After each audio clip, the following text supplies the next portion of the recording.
Hey everybody, welcome to Burtech. In this episode, I'm going to be talking about how Freshii, a Canadian food chain, is paying someone in Nicaragua to be a virtual cashier. All right, welcome back. So this is absolutely stunning, and I'm surprised that this hasn't happened sooner, but then again, it started to happen here. Now, if you don't know, Freshii is kind of like a Canadian health space here. It's got like salads. It's basically like a health food store. I would say it would be kind of like Subway, but really, really healthy, except it doesn't have subs. It has like all this stuff here. I've personally never been to Freshii, but anyway, the point is and I can't believe this came out of Freshii, out of all places, by the way, is having a virtual cashier who works in Nicaragua for $3.75 here. Now, there's a lot of things that I want to talk about here. And there's a lot of things that I'm going to talk about in terms of the minimum wage.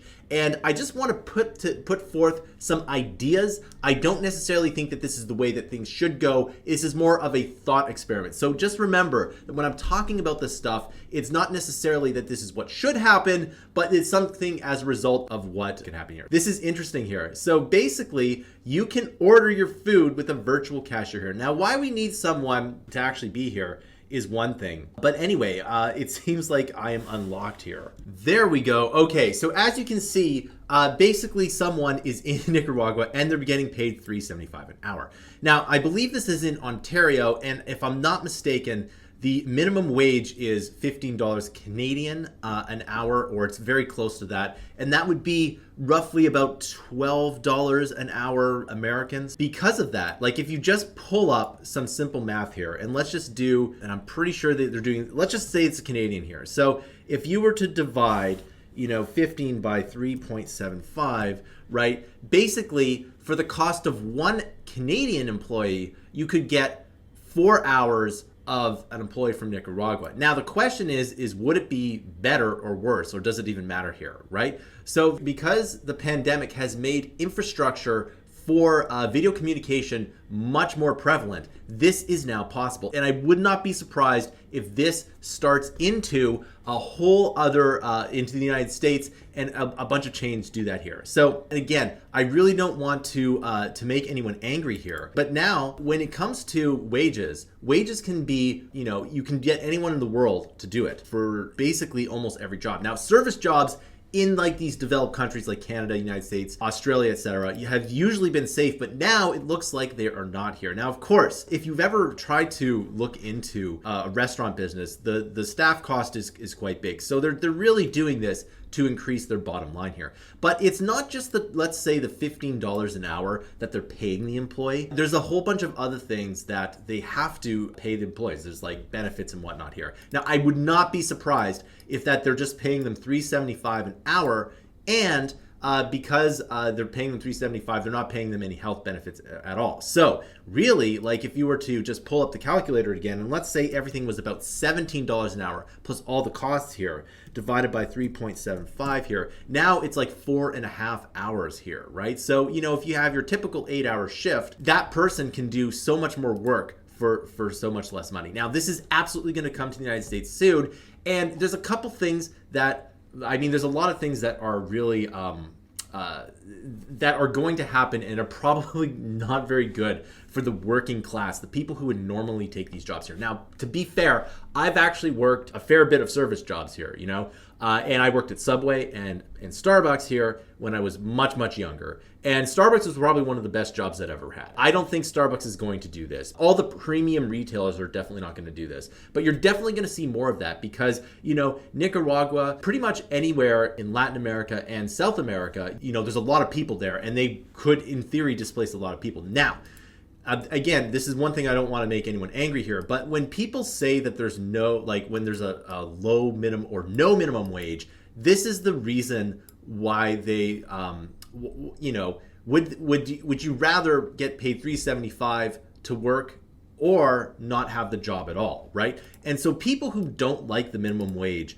point to things like this and say, well, it would rather, if I were to pay like $5 an hour instead of $3.75 for someone in Nicaragua, as a business, would I rather have the in person here? And that's kind of a debate here. So the thing is like that $15 minimum wage, the more that creeps up, the more people are going to do this here. Now, it's possible that some states and areas of the world might ban this practice. We'll see what happens, right? But the thing is that you have to remember that for every company that does this, it's going to pass those savings onto the consumer, right? So if they can if Freshii, as we've seen, is like a health food store, and it costs a lot more than your average fast food, what if you could get that food for, the same price as fast food? Would it be better? Now, that's just the thing is, and it's not really anything more than just business here. If your expenses are here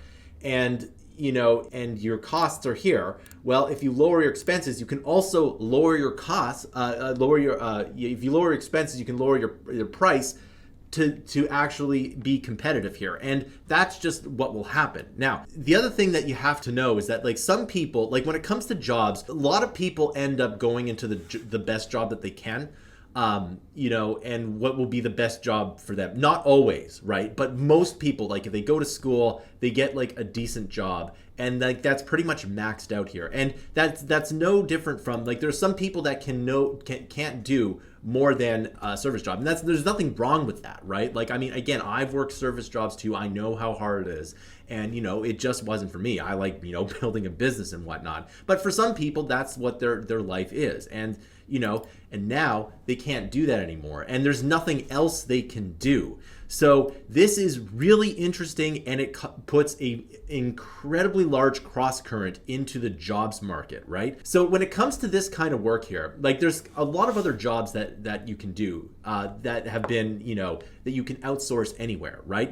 Anything that's like digital, you can outsource anywhere. But here's the thing though, oftentimes you can't outsource everything, especially if you're working on like some kind of IP that's really protected, right? So if I'm working on, let's say, a huge machine learning project here, and like something like Tesla's self-driving cars or whatever, something like that, I can't outsource that to another place here because I can't legally sue those people if they steal the secrets of the company.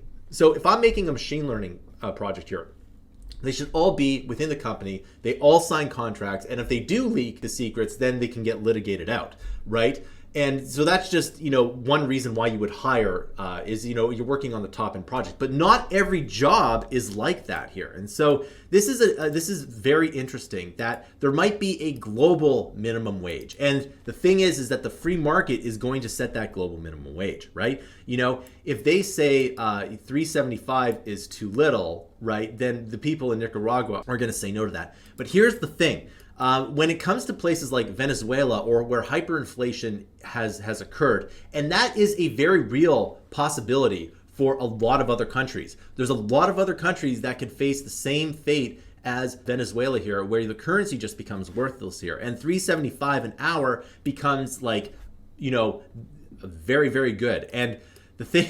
And so this is just, the whole thing of this here is I don't think that this is necessarily malicious. It's just people take what's available and they try to do the best job because that's, at the end of the day, Freshii wants to deliver the best product for the lowest price. And part of the price is labor. And so this is just the way things are now. So I understand that this potentially might rub people the wrong way. And for me too, like, for example, I would not be where I am today if I did not have the service minimum wage jobs that I had as a teenager. It just would not happen, right? If I didn't work at these jobs, then, I definitely would not be here. I've learned so much just about basic things like getting to work on time, producing a product. And for example, Starbucks, which I could probably make a whole video on, when it comes to Starbucks, there are so many things that I learned here. Now, of course, this was many years ago, well, decades ago, because I'm getting older. And the companies are much different now, but I've learned so much of them. And it's not a good thing when those people are out of a job here. Because like, what job are you going to do in your teens, right? Most people can't become a web developer, right? Like that's just not what people are gonna be able to do. So, construction is probably the next thing. Like you can't get someone in Nicaragua to build your apartment or your house virtually, right? So that might be the only job, like the physical labor jobs. And that actually might not be a bad thing to do. But, the thing is that the world constantly changes and you have to be prepared.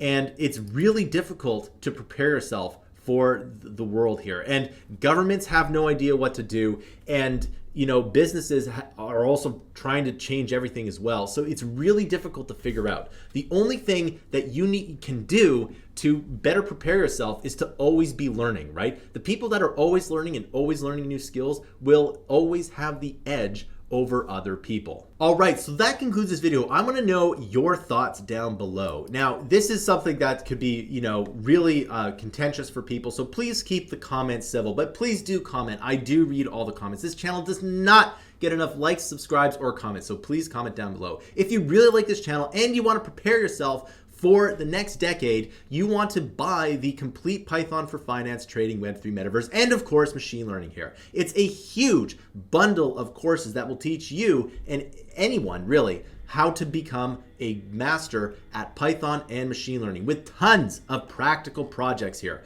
So there are 10 levels and you can take a look at all these levels here. There's absolutely amazing here. It's everything that you need to learn to be successful in the next decade. The more you pledge, the more courses you get. And the more courses you get, the more you can learn and keep your skills sharp here. Remember that if you keep your skills sharp, you will be employed for the next decade. Of course, there's a lot of the things that you need to do. That's why you need to subscribe to this channel. Thanks for watching, and I'll see you in another video.